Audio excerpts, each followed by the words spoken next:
So I want to thank everybody for coming tonight to SALT Talks. For those who don't know who I am, my name's Patty Schramm. I'm the Parent Resource Trainer Coordinator for the SALT Talks.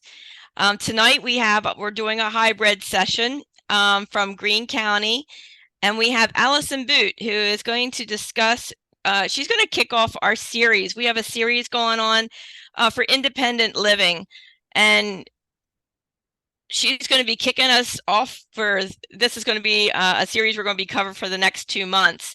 So I am so glad, Allison, you can be here and just tell us about your story and, all of your personal experiences. So I'm going to hand it over to you, and I thank you again for talking to our group. Thank you very much.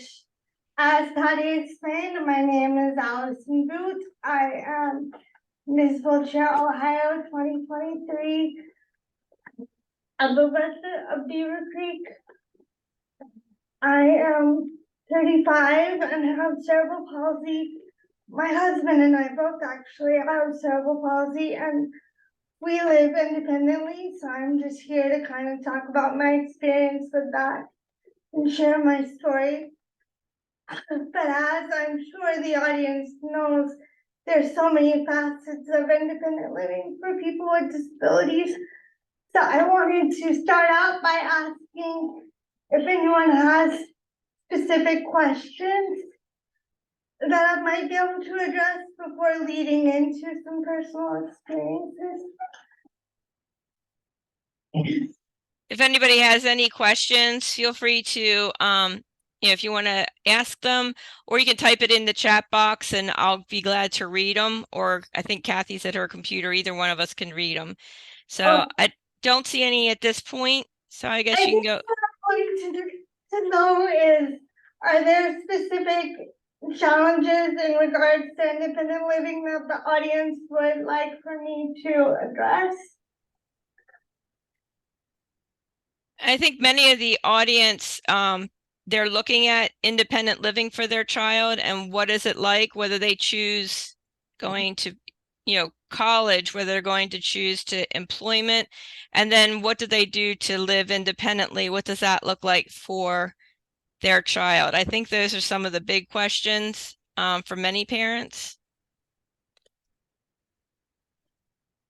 Good to know. Yes, those are big questions that have to be answered a lot based on personal experiences, but I can speak to mine. As I was saying, I have cerebral palsy. I'm a middle child from a very supportive family. There was never a question of whether or not I would go to college, because fortunately I am not very intellectually impacted when it comes to my cerebral palsy.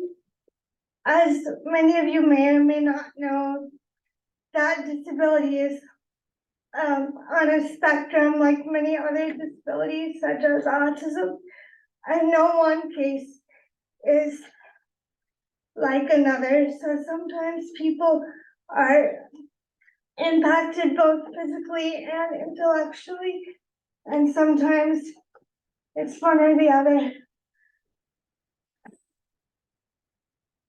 My mother fought for me to be mainstreamed when I was 6, because I went to a special needs,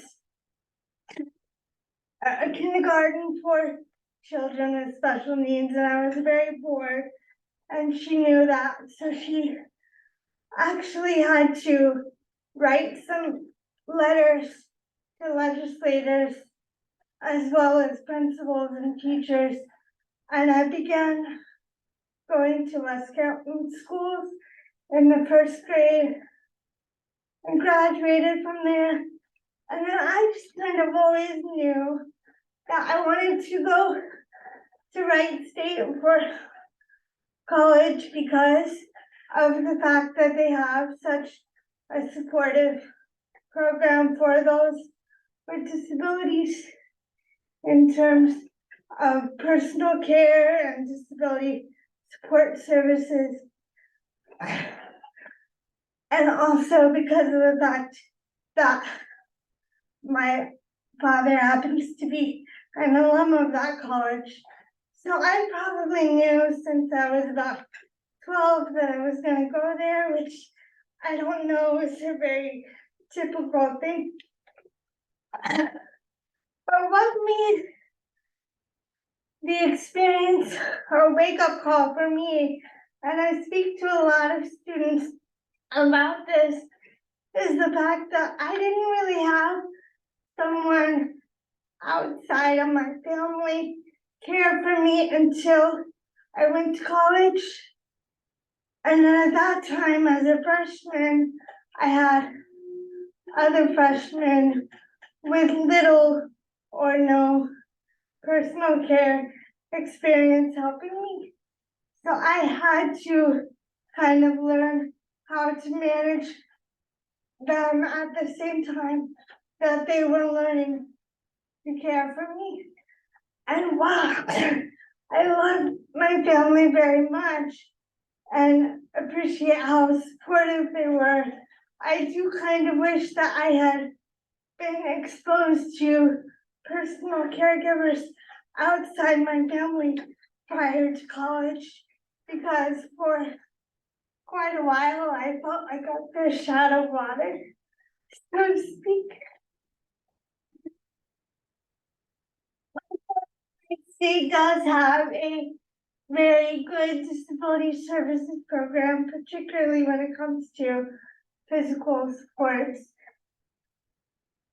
So things through the class that I had to take there as a freshman on personal care assistant management, I did learn pretty quick. And I tell many students that I speak to these days that that class was really invaluable for me. I still use a lot of the skills that I was taught in that course today, just in my daily existence in terms of hiring and letting go of PAs, in terms of how to recruit them via Indeed or Care.com or word of mouth, creating flyers. We had to do and talk about all of those things. And especially now with the home care crisis happening, having those skills to fall back on has just been invaluable. I can't speak enough to how important that class was. So even if your child chooses to go to a different college that is not right state or chooses not to go to college, I recommend looking into some sort of personal assistant management course or contacting the local CD boards in Ohio to see if they have resources regarding that, because it is very important to have that foundation. Even if your child doesn't use personal care assistance like I do, it's going to be very important for them to have a support network. I believe I listed that as one of my independent living tips I put together for this talk. A support network and networking in general, speaking to other advocates, that is very important when it comes to any stage of independent living. I would come back to stay with my parents on breaks from Wright State, and then I lived with them for about a year after college. And at that point, I spoke to my mom and I was like, it's really hard for me, like being back under this roof. having to tell you guys where I'm going, who I'm with, and having those rules back all the time. I really think it's time that I get my own place. And of course, like any parent, she was nervous about that for many reasons, but she was also very supportive. She had certain caveats, things I had to do before moving out. The first of which was to create a budget, because she wanted to make sure I knew what I was getting into in terms of managing things like rent and utilities and emergencies that might come up. So all of those things were put into the budget that I created, and I discussed it with her and my stepdad quite a few times before we all came to a conclusion that it was comfortable and I could move out on my own. And my mom actually helped me to find a place. There was an ad in the newspaper for the Lakewood Apartments, which is an apartment complex for the elderly and people with disabilities. So that is where I was able to eventually move into after being with my parents for a year after college. I suppose I should also speak to what I was doing employment-wise at that time. I was able to find a job at the local Center for Independent Living Access Center in Dayton, Ohio.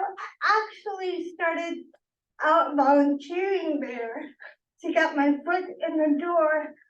And after volunteering for 6 months, was offered a position. So that's where my income to move out of my parents' house came from. Allison, there's a question here. What do personal care assistants do? Meaning, do they provide mainly physical help, or can they help with budgeting and other things? And how often do you have one? And also additionally to your other question, do you still use them?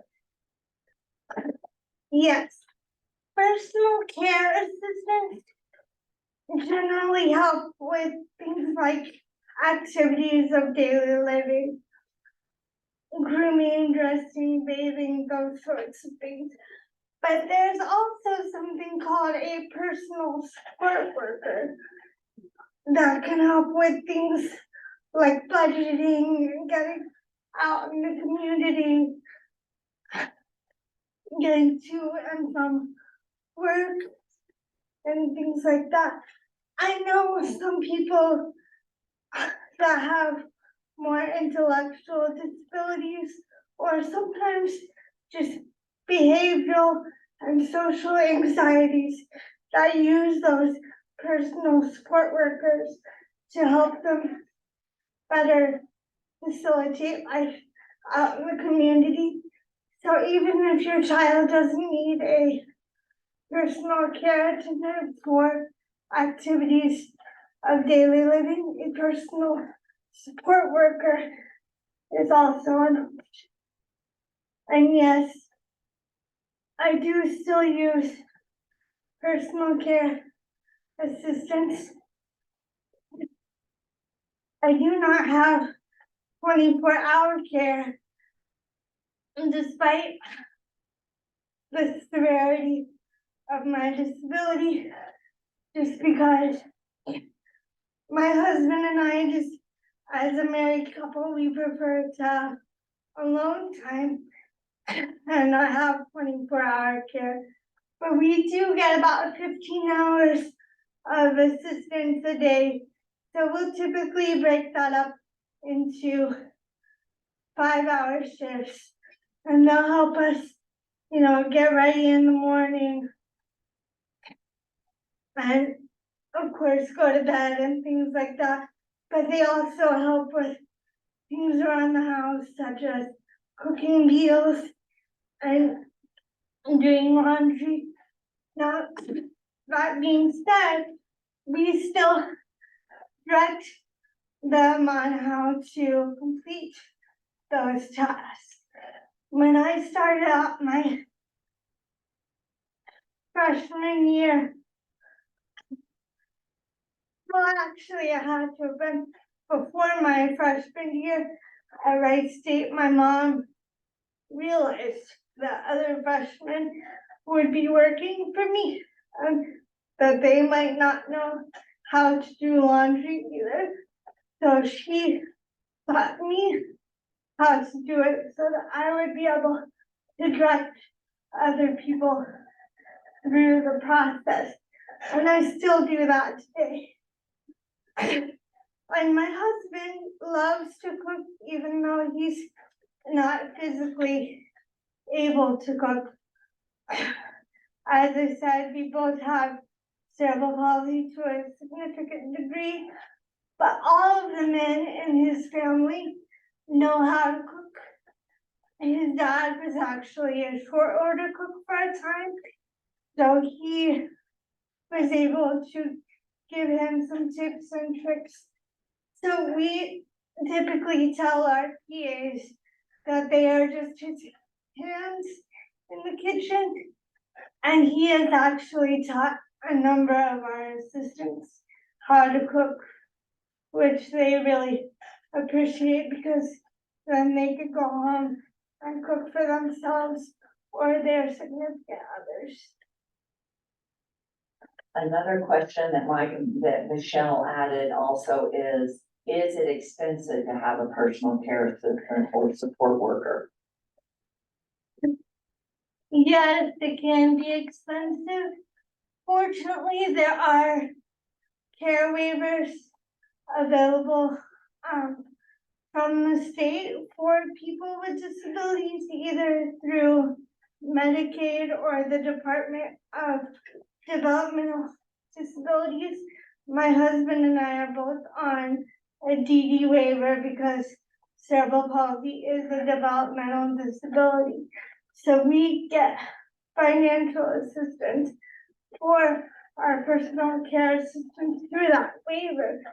And that is another reason why I'm very fortunate to have gone to Wright State and have the support of their disability services program, because when I was about to graduate from undergrad, the head of their personal support services actually helped me to apply for Medicaid and get on a waiver, so that when I didn't have the support of the school anymore, I would still have the personal care assistance that I needed, because my parents were getting older at that time and weren't able to physically help as much as they had in the past.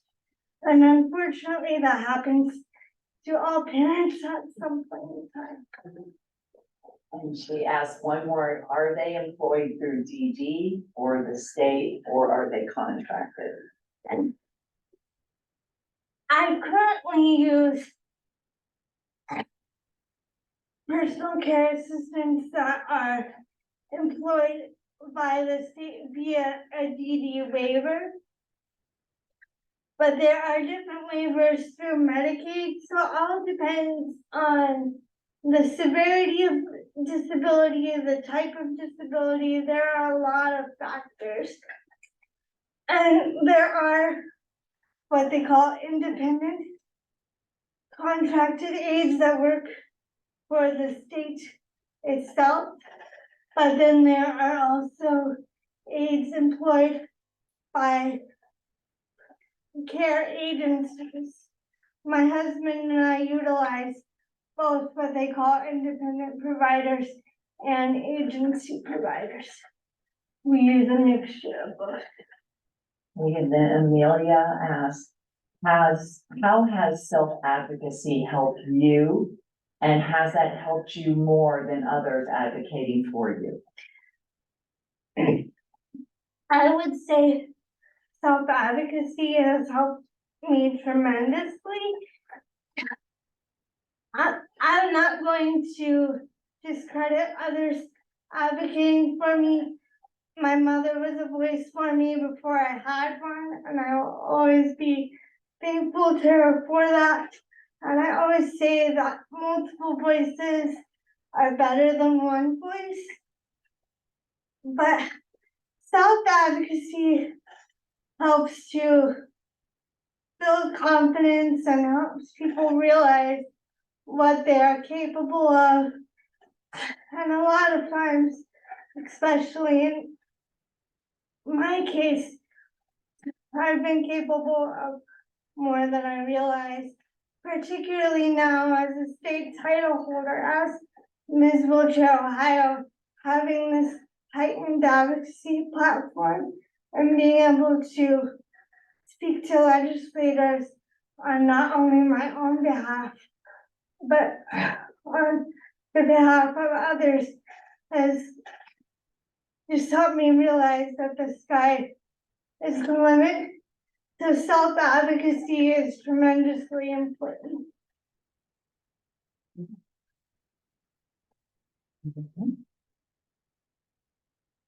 So my husband and I, we currently live in an apartment. And as I was saying, when I first moved out of my parents' home, I also moved into an apartment. But for a time, I had moved to Illinois to be with, well, now he was my boyfriend then, but now he's my husband. And at that point, we had a house. And I will say that home ownership is very different than living in an apartment. Even though we enjoyed the house and being able to decorate it and have it just the way we wanted, keeping up with the maintenance and all the appliances, making sure they were up to date, that was a bit of a challenge. And unfortunately, a lot of companies and contractors that we encountered assumed that we were also intellectually challenged and tried to take advantage. So I will caution not to say that a house isn't an option for people with disabilities, because it is a wonderful option, but maybe having some sort of roommate scenario, so again, there is multiple voices that come into play, or some sort of a house manager that might be of assistance to help with those kinds of things that I was talking about. I would say that that is something that I would highly recommend, because I wish that we would have had more knowledge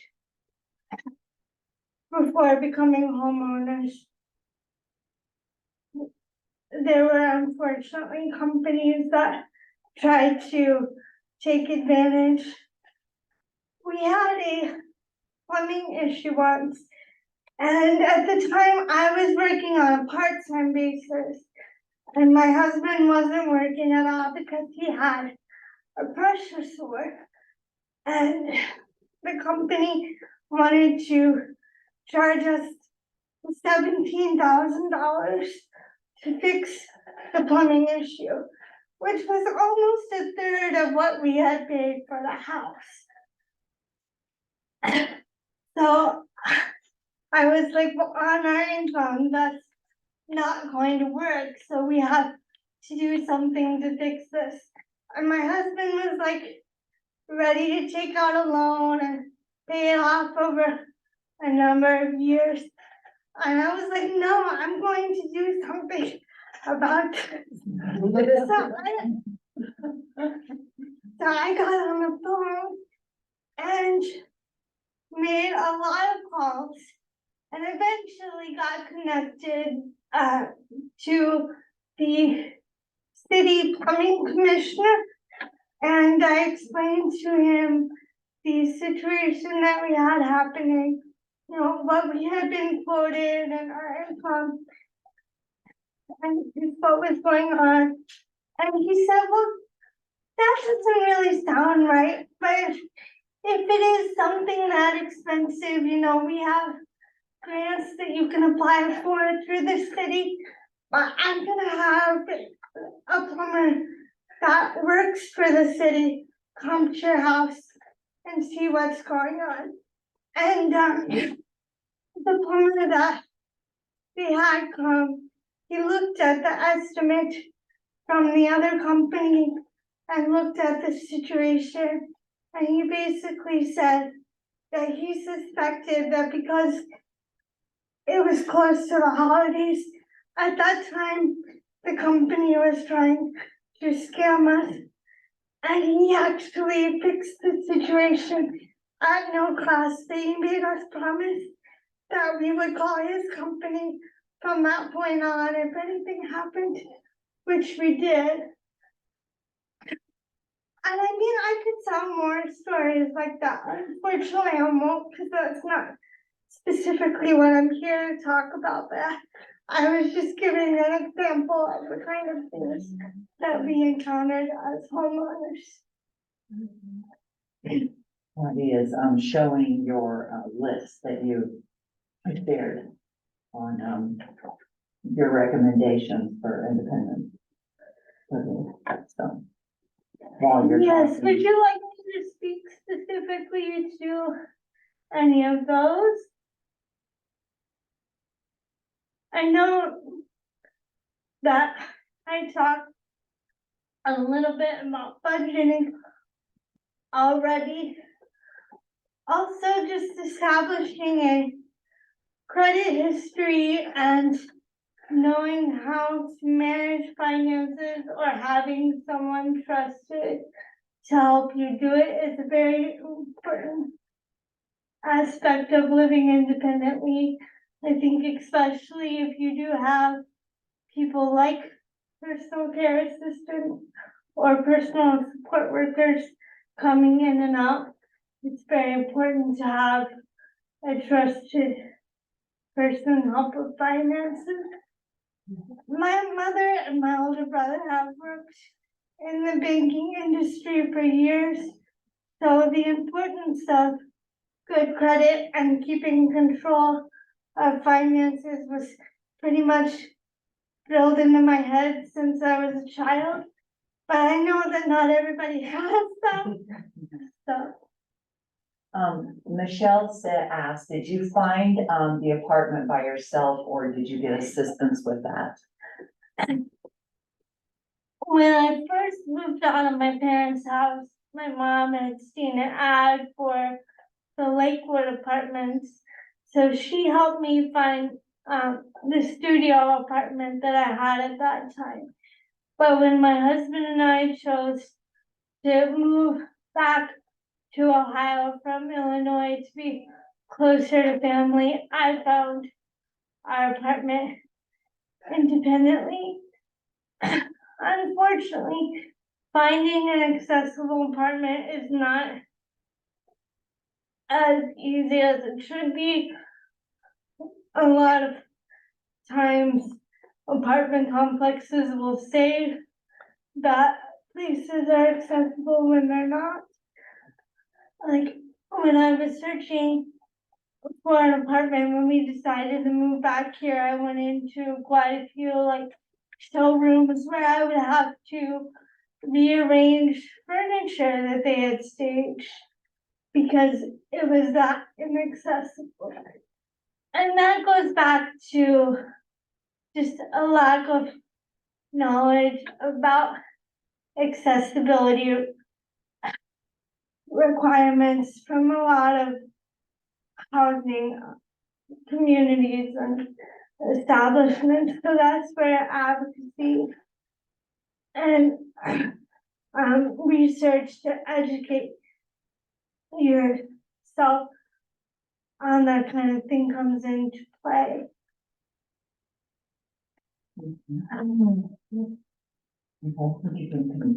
You on that, as they pop up, I'll let you know. Okay, I'm trying to think what else I can. I have a question for you. Yeah. Besides the fact that you said that you wish you had learned more about like personal care management, what are the other things that you would suggest for parents to start teaching their kids, their teenagers, before they become adults? As a parent myself, what would you suggest parents to teach their, Teach your children, oh gosh, there's so many things. Pick two. The biggest thing, I think, is just to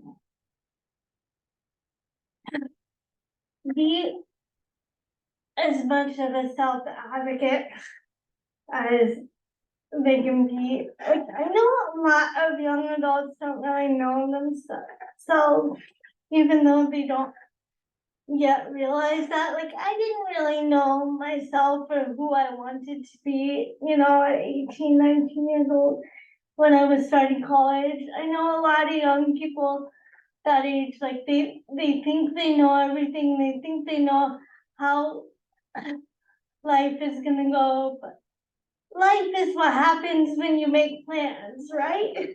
So expect the unexpected. Be able to communicate what it is that you need help with.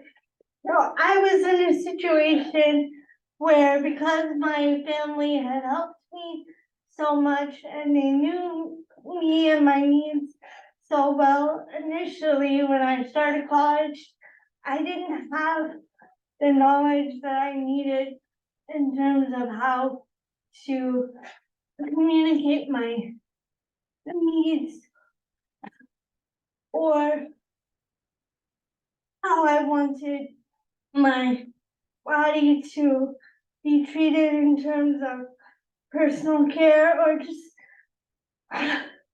by others in general. So definitely self-advocacy is a big thing. Routines and just knowing how to communicate the type of help that you need. I guess that kind of ties back into personal care, but it was even outside of that, like in the classroom, because in high school, I had an aide with me all day throughout my classes. Then knew how I liked all my notes written and had helped me to organize my folders and things the way that I liked. And then going into college, I had to ask other people to do that, but initially I hadn't thought about that. So I was like, oh, I need to figure out how to ask somebody, how to do these things for me. So it just goes back to making sure that your child knows how to best communicate their needs, but at the same time also have autonomy, if that makes any sense. Does that make sense? Yes. Somebody asked again, Angela, could a personal support worker help with things like going to the grocery store and shopping at other stores? Yes, that's exactly the kind of things that they help with, just that getting out in the community and facilitating those sort of daily life activities for someone who might struggle with those kind of tasks, because that is another important aspect of independent living. I think I wrote something about that on the list, just in terms of cooking and meal prep. I spoke to the fact that now my husband does most of the cooking, which I'm very fortunate for, because while my mother is great at many things, she does not really know how to cook very well. So she was not able to, I'm so sorry, teach me how to do so. So that was something in those initial years after college that I did live by myself without a partner, that I struggled with in terms of learning how to create a grocery list and meal prep and help people cook. That's where things like HelloFresh or just finding recipes that you know your loved one might like is very helpful.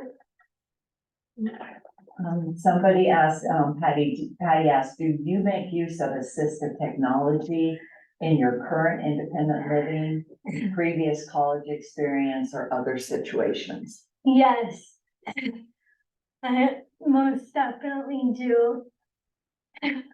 One of the main things that I've used from college and beyond is a door opener to get in and out of my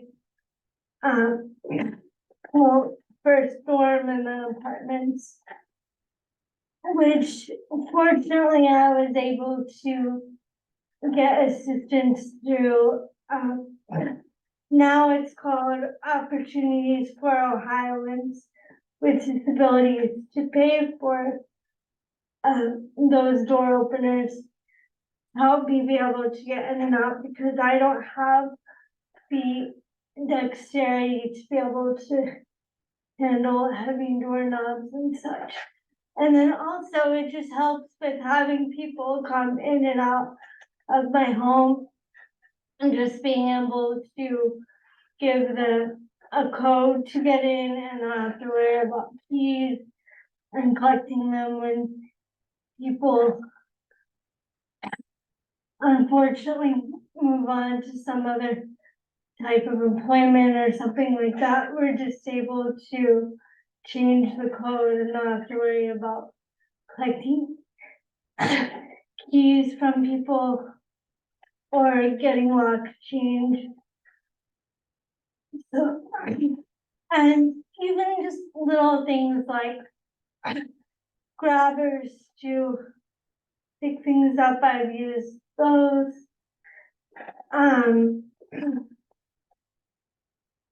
My husband also has a service dog that can help with those kinds of things, picking up things that we drop, opening doors, and that's also just a very nice social icebreaker to have. And I know that some people don't think of, well, I guess the dog's not really technology, but it is assistive. You understand what I'm getting at. And then we do have an adjustable bed to help with alleviating sores and things like that will come into play from being full-time wheelchair user. So yes, we use a myriad of assistive technology. How about, do you use remote care services when the personal care assistant is not there? No, we do not utilize remote care services, so unfortunately I cannot speak to that, but I have heard that it is very helpful for some people.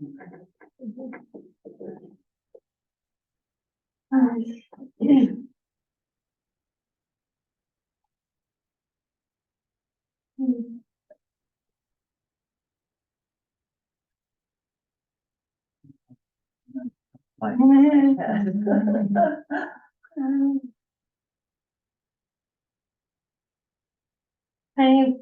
to think what I wish my, Why, and I guess I want to, when you made the decision to move from Illinois to Beaver Creek, that was a big step. And your husband is not from here? no, he is actually originally from Michigan. And he just settled in Illinois for quite some time because that's where he went to college. He attended the University of Illinois at Urbana-Champaign because they actually also have a very good personal assistant program. But yes, it was a big decision actually, both times when I first decided to move from Ohio to Illinois, and then again when the both of us decided to move back. I think it particularly shocked my family because they always thought that I would stay here. And I remember my older brother, he was probably just as worried as my mother. Maybe she just hit it better than he did, I don't know. But he kept asking, like, are you sure about this? Who's gonna take care of you? Are you sure you're gonna be okay? It's 4 hours away. So that was a really big step. And we were doing really well out there, and we liked the house and the community there because of the U of I is very inclusive and very accessible. But when COVID happened, we had a lot of students working for us and they couldn't come back to school. So we lost a lot of our staff very quickly, and we just were never really able to fully recover from that and have our needs met to the degree that we needed them to be. So we decided to move here to be closer to family. I will say that regardless of the kind of independent living circumstance that your child may step into, it's very important to have that backup plan if something happens to where their personal support worker or personal care assistant cannot be there for them. It is very vital to have that backup plan in place. So Allison, can you tell us a little bit about you being an author? Yes.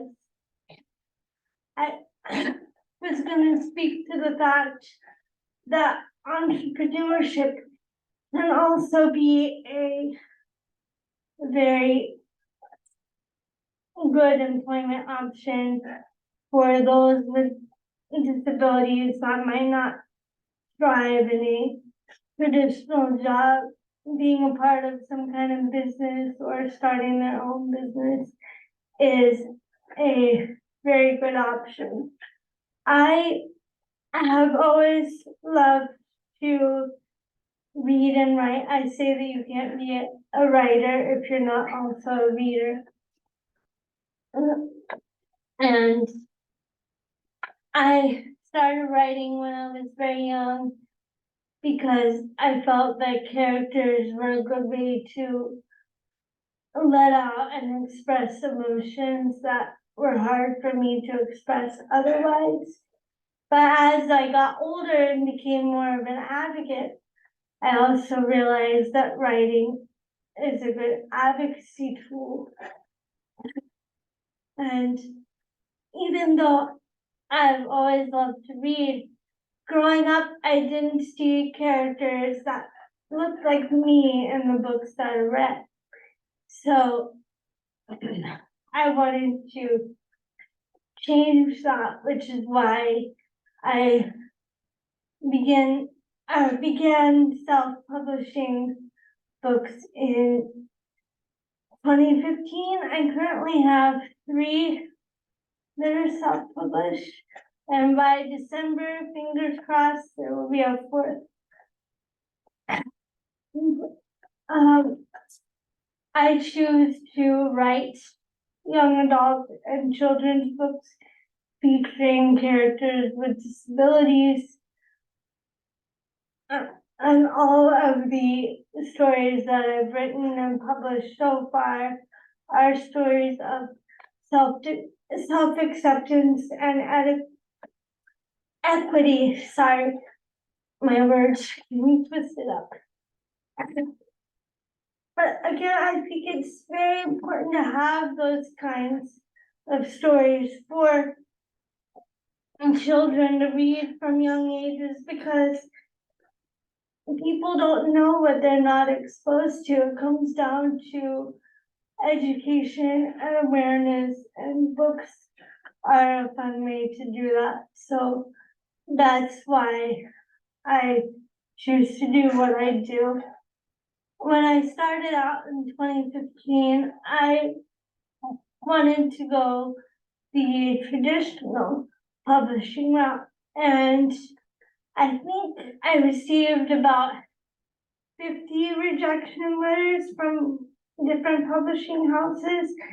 So then I decided that my story was important enough for people to hear anyway, and started exploring the self-publishing route. And now, a few books later, I think I have it down, because I have the cover designer. I know my promotion strategies. I have the print on demand distributors. So anytime somebody orders a book, it's printed automatically. I have my website up and running. I keep updated. So it was definitely a learning process that took a lot of time and research, but it's paid off. And I am very glad to say that being Ms. Wheelchair Ohio has really helped with publicity and getting my books out there, which I'm very appreciative of.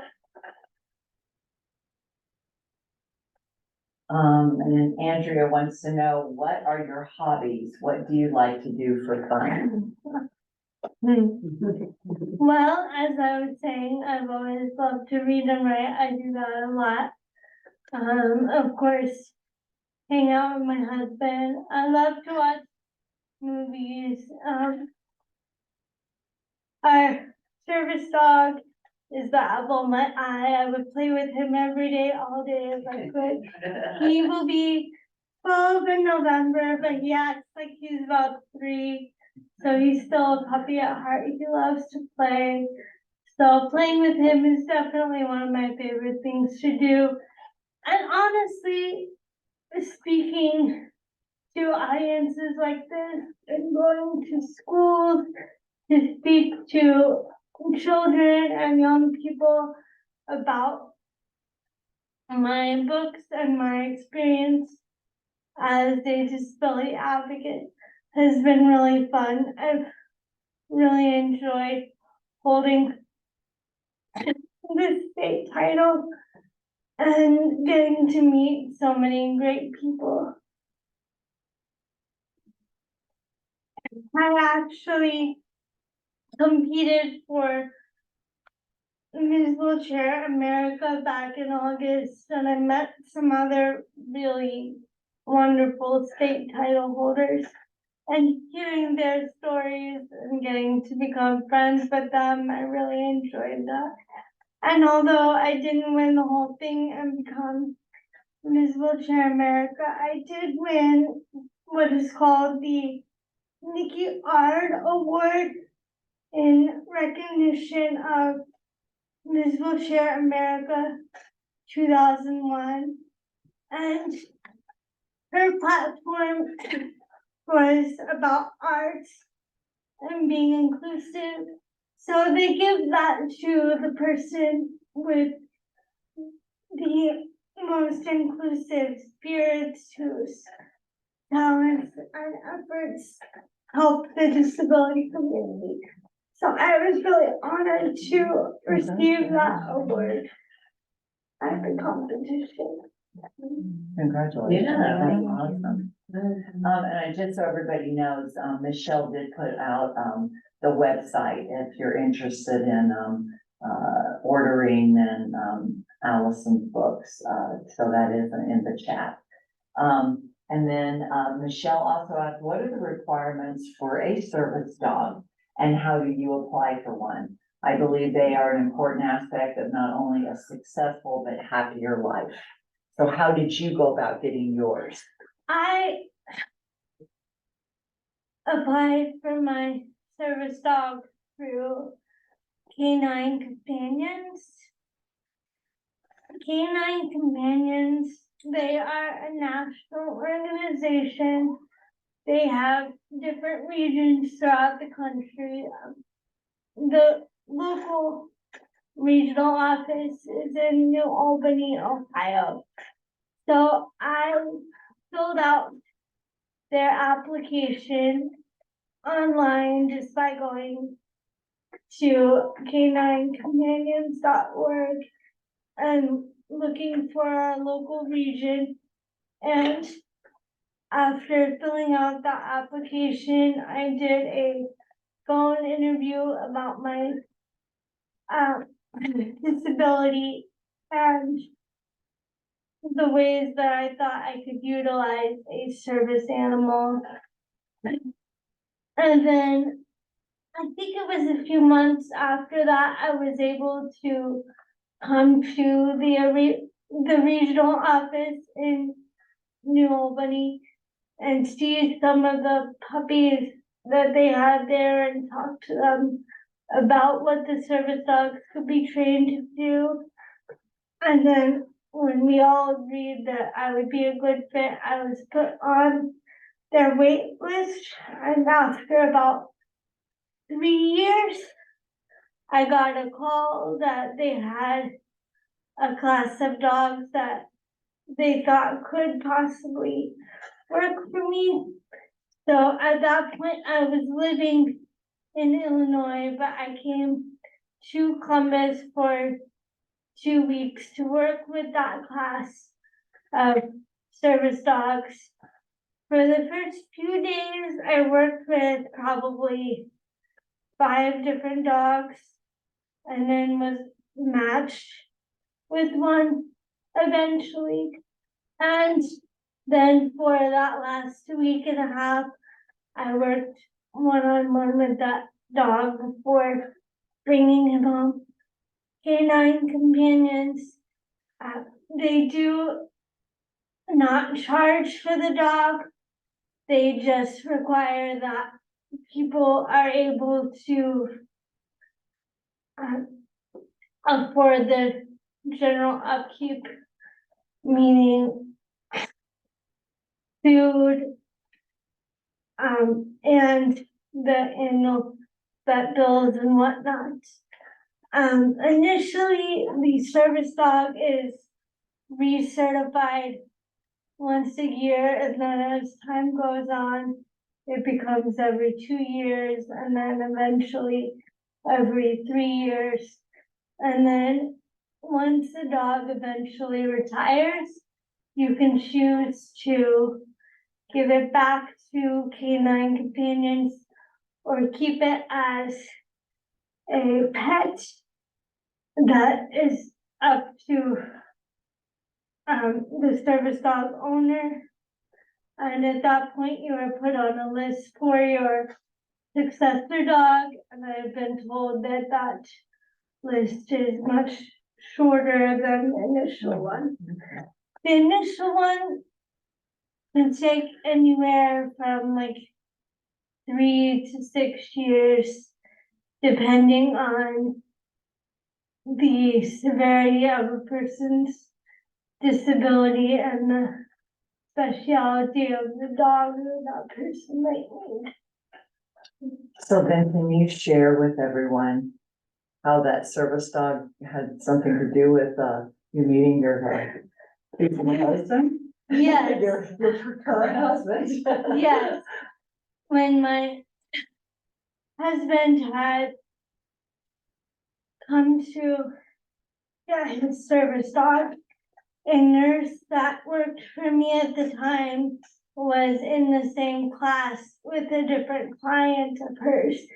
And he reminded her so much of me that she set us up. Tell everybody that we met because of the service dog. Because had she not been in that class, I probably would not have met her. So. I think that's a great story. So, somebody, Carol asks, any suggestions for getting into assisted living and what resources are available? What resources are there for writing my story and getting published? Oh, those are some heavy questions.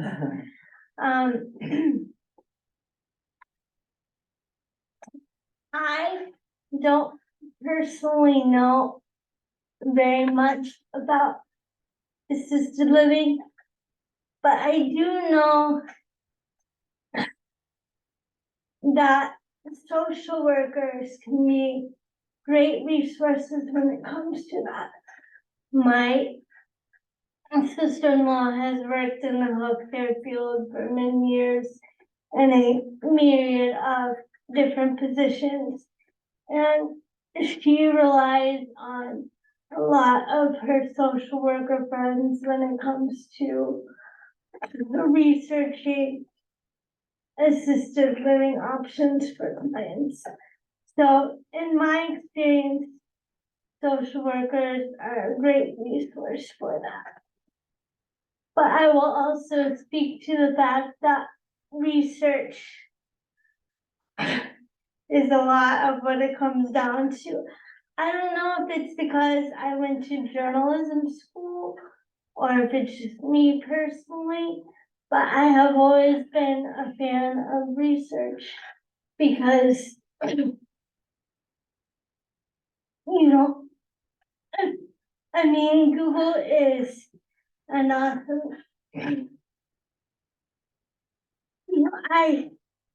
I remember when Google was just becoming a thing and it turned 25 the other day, which made me feel really old. Cause like I remember using encyclopedias in school and how hard that was. But research is so important. And so do that and talk to other advocates. Look up reviews of assisted living places. Reviews can be a great resource in terms of getting to know things based on the experience that other people have had. So definitely research, talk to social workers, talk to other advocates, go and ask for tours at different assisted living places. As I was saying, I used to work at our local Center for Independent Living, the Access Center. My husband works there now. They are a great resource for that sort of thing. Even if they don't personally have the information, they can usually direct you to someone who does. So go to the Access Center or your local Center for Independent Living because they can be a great resource for that sort of thing. And they can actually develop independent living plans for individuals if they choose to do so. that can lay out steps and goals for them along the way. Before they actually live independently. You know, and sometimes doing things in stages like that can be really helpful. And in terms of resources for writing your own story, oh my gosh. If you want to go the traditional publishing route, there is a book called Writer's Market that gets updated every year. That lists different publishing houses for each genre. So in this case, you would probably want to look for memoirs. And the purpose of that book is to give you the addresses of publishing houses and literary agents, so you can write them letters and tell them what your story idea is and tell them about yourself, to pitch the idea and see if they want to publish that story. So that would be my recommendation if you wanted to go the traditional publishing route. Amazon has really changed self-publishing. They allow you to publish on the platform for free, meaning that they don't charge you for putting it onto Amazon, but there's still a lot of investment that comes into play in terms of getting what's called a typesetter to make your manuscript into the book, in terms of editors, cover designers, and what they call print-on-demand distributors. As I was saying, Amazon is now one. So anytime somebody orders your book, once it's published and put onto their platform, it is printed, and how it works is they get part of the royalties or profit, and then you get the other portion as the author. And there is also an additional print-on-demand distributor that a lot of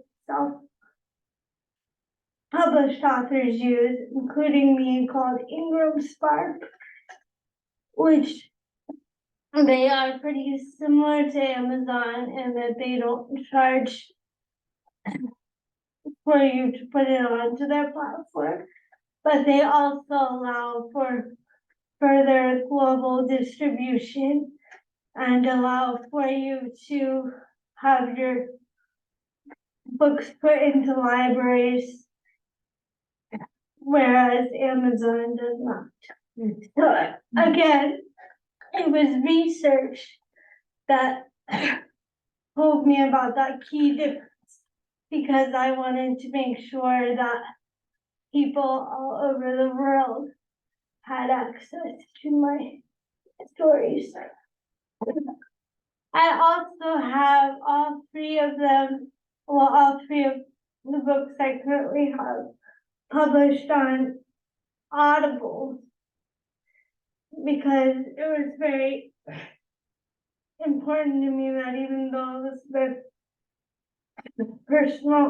even those with visual impairments could enjoy my story. So again, with the help of Amazon, that is also available for self-published authors. And then there's another question. Are there any social groups you would recommend that would be good to join for experience and resources with adulthood?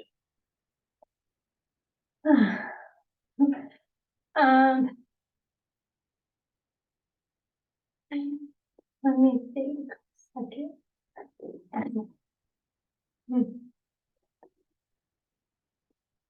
Honestly, my husband and I are currently trying to find a home church for that purpose. Because I feel like we're at a point in our lives where it's hard to find that social connection because we do not yet have children. So it's hard for us to connect with other couples who do, but yet we're also a little too old for, like, say, the nightlife and those kind of social things. So I would definitely say going into churches and me again, because I'm a reader, I'm going to recommend this. Book clubs at your local library can also be a great way to connect with people. And I can't speak to any specific support groups they have at the moment, but I know that when I worked at the Access Center some years ago, they had a number of different support groups for people with different types of disabilities and different types of interests. So again, your local Center for Independent Living might be a good resource to ask about those types of social connections. And for me, Ms. Wheelchair Ohio has been another great resource. As I was saying before, I met some wonderful women at nationals, but even just on the state level, meeting other women wheelchair users in Ohio has been really great for me, just being able to make those new connections and build those friendships. So advocacy groups such as Ms. Wheelchair, which is more of an advocacy and networking pageant, or advocacy and networking competition, I should say, rather than a beauty pageant, is also a good option. And that is open to women wheelchair users 21 and up.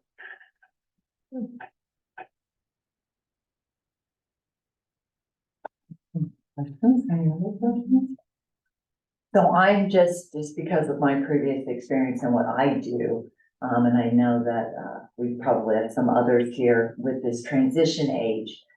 Can you go back to when you were in school and the IEP? And were you familiar with your IEP? Did you go to your IEP meeting? Is that important for kids to be involved in their IEPs?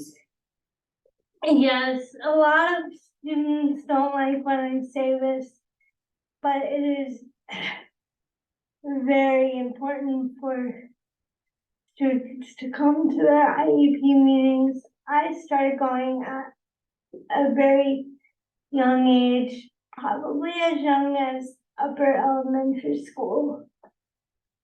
And just because I have always been very stubborn, I guess is what my mom says.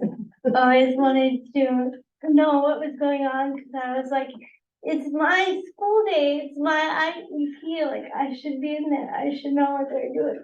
And especially as I got older, it became, as they said, more complicated because I was taking advanced courses, but also on an IEP, and they weren't used to that. So my being in there to use my voice and express my concerns and needs was very important. So yes, it is vital for students to be in there and to know what is said in the IEP to make sure that it is followed, because even if every teacher that a student has, is made aware of what is stated in an IEP, that doesn't mean a substitute teacher is gonna know what's in there. So it's very important for students to go to those meetings, know what's in the IEP, and be able to voice that and make sure that it is followed. Are there any other questions? Patty? I don't see any other questions. Oh, wait a minute. Here's one. If you could go back to high school transitioning to adulthood, is there anything you would change?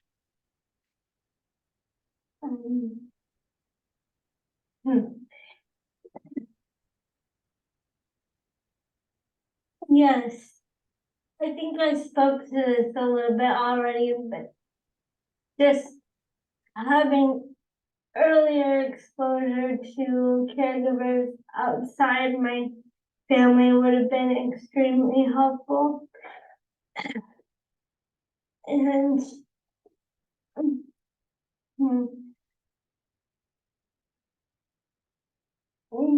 being able to, I'm trying to think how I want to put this. Being able to have more of a say in my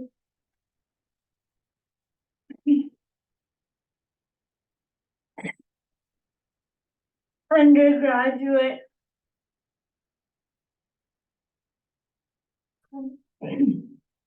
career planning, I definitely would have had more of a voice at that time. I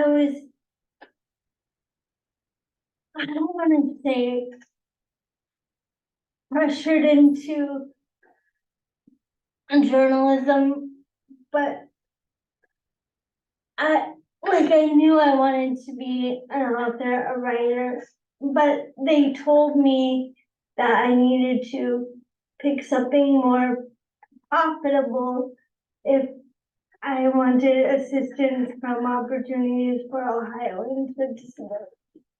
And while I enjoyed journalism school and the advocate that it helped me to become, I kind of wish that I would have pushed more to major in English, just so that I could have taken more creative writing courses and enjoyed that part of my Wright State experience even more.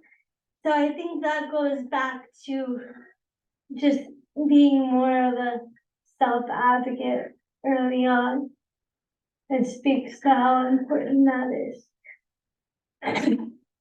Because at the time, I didn't really feel like I could voice that and still get the help I needed to pay for school.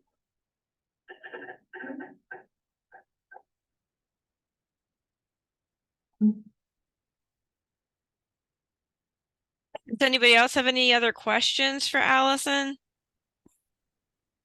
I think you covered a lot of areas, Allison, for us. I mean, everything from the IEP right up through your college and your career, and then your independent living.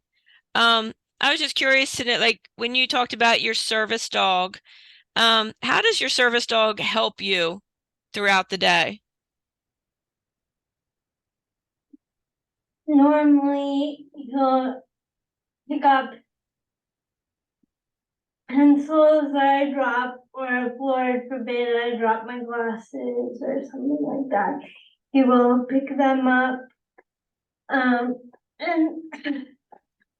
just because I personally work from home and my husband works out in the community, so having him there so that I'm not by myself when a personal care assistant is not there. Or sometimes even when they are, if they're busy doing chores around the house, just having that companionship there is also very helpful. We don't use this particular command anymore because we live in an apartment and not a home that we own, but he was actually trained to flip light switches on and off with his nose as well, so he can help with that sort of thing. And access buttons for doors, he can help with those. Certain doors or drawers in the home, if we put ropes on them, he can pull on the ropes to help open them. So he's trained to do a myriad of different tasks. What's his name? Murdoch.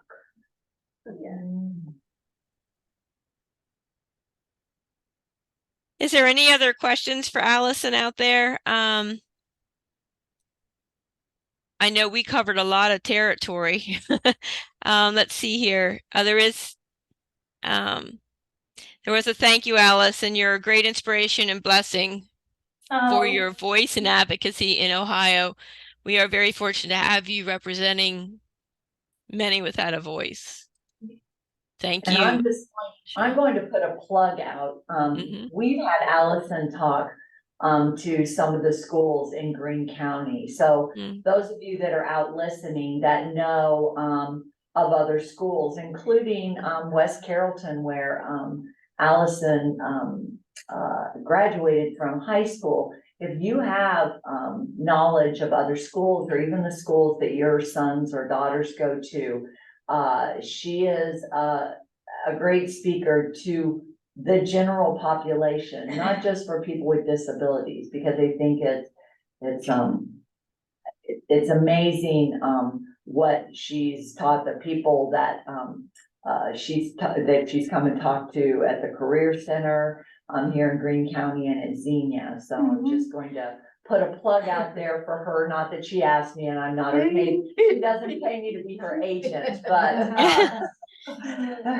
just so you all know that if you're looking for somebody to talk about advocacy, she would be a great person to do that. But yes, I'm definitely willing to go in schools and talk. I really enjoyed that aspect of being a state title holder, and I really enjoy the opportunity to donate my books to school libraries. I've done that a lot.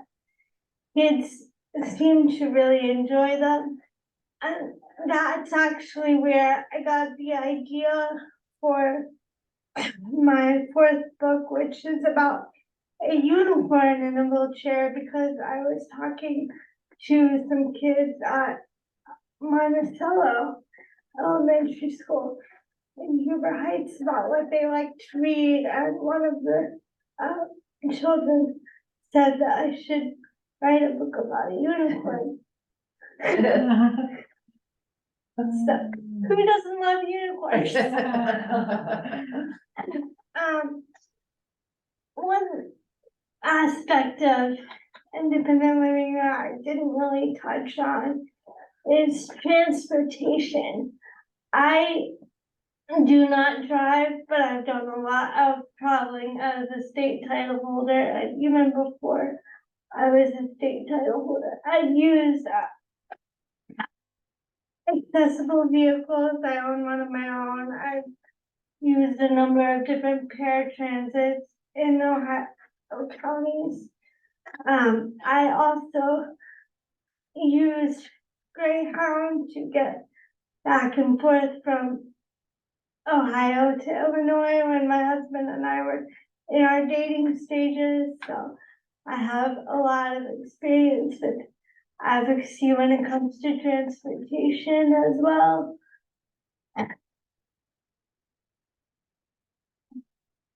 Again, a lot of that comes down to awareness and etiquette training for the drivers.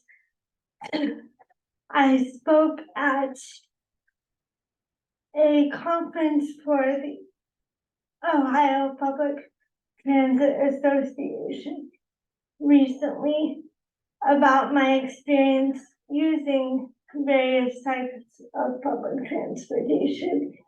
And I spoke to them about why that disability awareness and disability etiquette training is needed for paratransit and fixed route drivers. And even training when it comes to how to use the lifts and the tie downs, because I've had to teach a number of people about how to operate those things when utilizing public transportation, and just improving sidewalks and things like that in terms of public safety. Preparing for that conference really opened my eyes to that, so I'm going to speak to some of the local legislators that I know as a state title holder about those kind of things. And I think, Patty, also when you do the other independent living salts this for the rest of October, Allison is going to be sitting in on them too, so that she can, you know, if there's questions, and since she's lived through all of it, is that correct?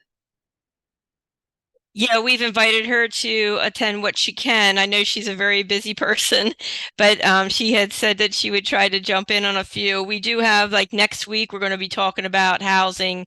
We have it titled Home Sweet Home, like apartment versus house, you know, what kind of housing should, you know, how should we look at it? How should we go about it? And then later in the month, we're talking charting the life course, tools, how to use the tools for your life skills, you know, looking at those life skills that Allison mentioned, just being able to prepare for those transitions out of the home and into independent living. And then we do have transportation coverage at the end.